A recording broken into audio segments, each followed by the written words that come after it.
What's going on, everybody? This is MDENT313, and I'm back at y'all with another one. Listen, I want to talk about the NBA All Star game. Well, not the game per se, but the players who were snubbed from the All Star games that's supposed to be happening soon. You know, All Star weekend is always in February. But listen, I seen the list that people been putting out, and honestly, it's only 4 guys that I agree with got snubbed, in my humble opinion. And I'm going to rank them from the most, the best player down to the or who's having to take that back. I'll say who's having the best season, in my humble opinion, down to the 4th. But all 4 guys should have made it, in my humble opinion.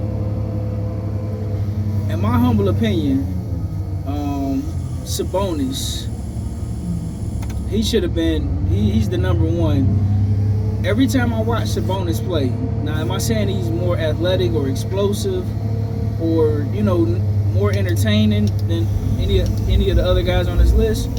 Absolutely not. But what I am saying is, when you look at what he's bringing to the Sacramento Kings night in and night out, he's definitely deserving of an all-star spot, right? He's averaging roughly 12 rebounds a game, 15 to 17 points a game, and just about 6 or 7 assists a game. I mean, those are phenomenal numbers. Now, they're not LeBron James numbers, you know what I'm saying? But those are phenomenal numbers. And he's doing it on a consistent basis. And it don't matter whether De'Aaron Fox or DeMar DeRozan have a solid game or a great game. He's still routinely putting up those numbers. When you look at De'Aaron Fox, the only reason why I didn't really argue for him, because it seemed like ever since DeMar DeRozan has come over, they him and DeMar DeRozan kind of play a similar game, right? So they kind of take away from each other in a sense. So Fox's numbers is kind of up and down. Like now, when you look at DeMar DeRozan, his numbers have been pretty consistent. Roughly about 17 points a game. But that's all. He's not the same level of defender he used to be. He was at a point in time. But he'll consistently get you to 17 points. Now De'Aaron Fox, he's kind of boom or bust, right? You either get 14, 15 points, or he may go off for 30. But he's just so up and down. He's not really consistent to me. He has the talent of an all-star, but not consistent, right? So Sabonis, in my opinion, is the most snubbed player on this list. Now, secondly, in my opinion, Tyrese Maxey is the second most snubbed. And I almost wanted to put him at 1, because Joel Embiid is like next to never in the lineup.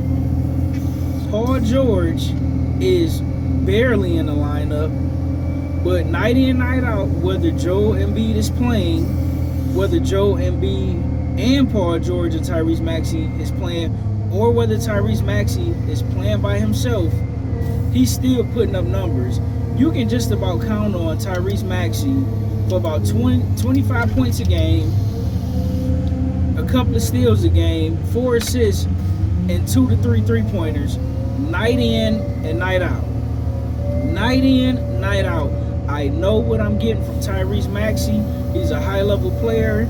He's an all-star, if there was an all-star. Just consistent, and he make it look easy. When you watch him, it's not like he's struggling from the field. He's consistent. He's I don't want to say accurate, but he's consistent. He's shooting a fairly high percentage from the field. He's a great free throw shooter. He's an excellent defender. What's not to like about Tyrese Maxey? He's one of the best players in the NBA, hands down. He's a terrific defender, can score with the best of them, can finish around the rim, can shoot the 3, can pass the ball. in my humble opinion, he may not be the same level of athlete that Ant-Man is, Anthony Edwards, but in my opinion, so far, I would argue that Tyrese Maxey right now is a better player than Anthony Edwards. And if anybody want to get in here and have that discussion, I'll happily debate you on that. I'm saying it here right now. Tyrese Maxey is a better overall player than Anthony Edwards. I don't care what you say.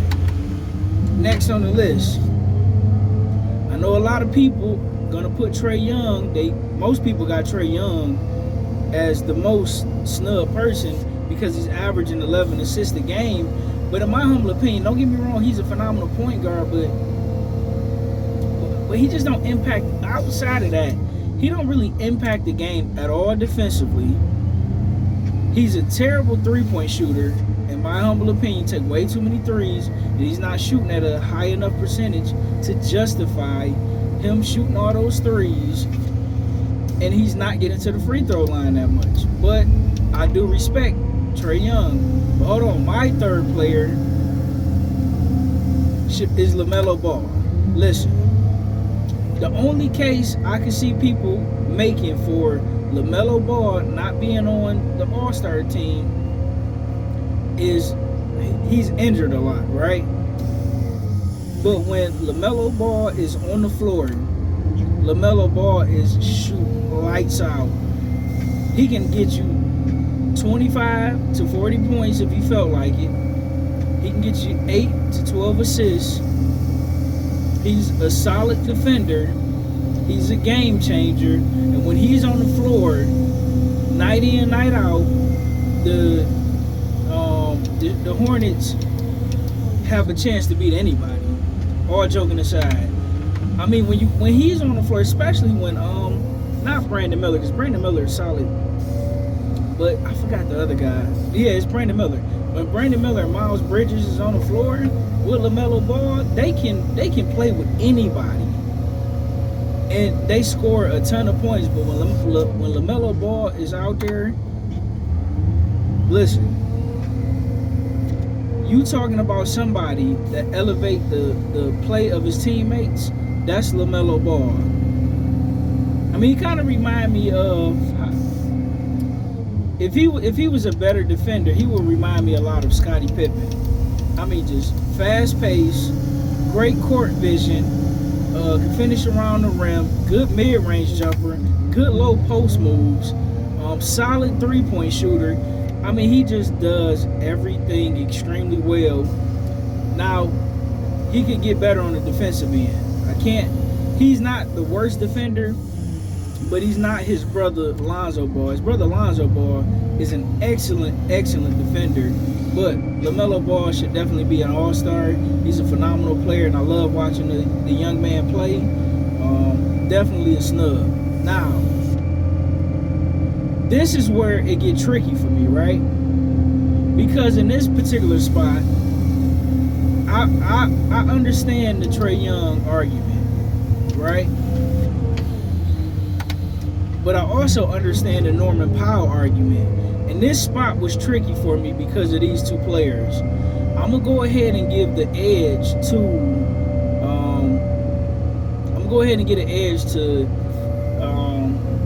Trae Young, because he, at the end of the day, the Atlanta Hawks is at 500 just like the Clippers are. But Norman Powell, even though he's playing good, he's still not the best player on the Clippers. When Kawhi Leonard is healthy, he's the best player on the Clippers. And James Harden, when he's on, and he can reverse the clock from time to time and play like that old James Harden, he's the second best player on the team. So Norman Powell, he's not routinely seeing double teams in the way that these other guys are, right? Norman Powell, you can't double team him because you got James Harden, you got Kawhi Leonard when he played. Zubac is now playing at a phenomenal level. You can make a case that he could potentially be an all-star because he's playing at a great level. Like, when you look at, and he's not the playmaker, because James Harden is the playmaker on the Clippers. Like, Norman Powell is a phenomenal scorer, good 3-point shooter. You know, he's good on the fast break situation. You know, the fast break, he plays that well. He's a decent defender. He's actually, in my opinion, a better defender than LaMelo Ball. But it's hard to really say, because when you playing with that much talent, you can't really double team anybody, right? When you playing the Phoenix Suns, right? You can't double team Kevin Durant because Booker could kill you. You can't double team Booker because Kevin Durant can kill you. And then if neither one of these guys are on, then you got Bradley Beal. And that's what's going on with Norman Powell when it comes to the Clippers. If he wasn't playing with as much talent as he's playing with, it'll be easier for me to assess him a little bit better, right? Because it's some good players on that Clippers team, right? And I would dare to say that even though they're over 500, they still kind of underachieving, but that's due to injury. You know, it's not due to how they're playing or whatever. But without Trae Young on the Atlanta Hawks is not a playoff team. Trae Young is the engine that make everything run. He's the playmaker. When he's hot and shooting threes, they're next to impossible to beat. That team is very defensively sound. Man, they big, they long, they rangy. They play selfless. And when he's on the floor, man, not just his scoring ability, but because his playmaking ability and his selflessness. Because Trae Young, I'm pretty sure if you put him on a team, like if you was to put him on, who can I say? If you were to put him on a team without a star, like Trae Young could easily average 30 to maybe 35 points a game. But because he is playing selfless basketball and he's sharing the basketball and he's extremely fast, he's quick, he's explosive, it's hard to keep the man in front of you. Like, man, it's fun watching the Atlanta Hawks play because they play that up and down the court. Even when they're in a half-court offense and they running around, they doing a bunch of screens and they dumping it off to big men, or they hitting the open guy for the mid-range, or they cutting and they backdoor cutting to the basket. Like, Trae Young, court vision is phenomenal. And those are my 4 snubs, but Sabonis is the most deserving. To be honest, I know people want to put Wemby up there because he's supposed to be the next man up, and that's kind of who the league want to kind of gear to, is Wemby. But he has not had a better season than Sabonis, and he's not playing better basketball than Sabonis.